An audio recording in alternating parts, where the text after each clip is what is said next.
नमस्कार शेतकरी बंधूंनो, आज दिनांक 28 जून 2025 आहे। तर आज आम्ही कुरमेड येथील राम रेड्डी यांच्या 25 एकराच्या सीताफळाच्या प्लॉटमध्ये आलेलो आहे।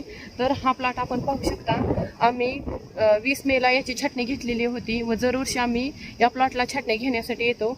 आज आता 28 दिवसानंतर याला व्हिजिट करण्यासाठी आलेलो आहे, जेणेकरून याला सेटिंगसाठी व शेंडा थापवण्यासाठी कोणकोणते स्प्रे घ्यायचे ते सांगण्यासाठी। तर हा प्लॉट माझ्या पाठीमागे आहे, आपण पाहू शकता किती स्वच्छ व्यवस्थित ठेवलेला आहे या शेतकऱ्यांनी। तर ह्या शेतकऱ्यांना दरवर्षी अतिशय व्यवस्थित उत्पादन निघते व यावेळेस देखील आपण पाहू शकता याला कळ्या खूप भरपूर लागलेल्या आहेत। साधारणतः ते 5 वर्ष पूर्ण झालेली बाग आहे। याला 5 ते 7 हजार कळी आहेत। तर पुढच्या वेळेस अजून आम्ही व्हिजिट करणार आहे, जेणेकरून याला किती सेटिंग होईल ते आपल्याला सांगता येईल। तर अतिशय सुंदर असा हा यांनी प्लॉट ठेवलेला आहे। तर हैदराबाद येथील राम रेड्डी यांचा 25 एकराचा हा गोल्डन सीताफळाचा प्लॉट आहे।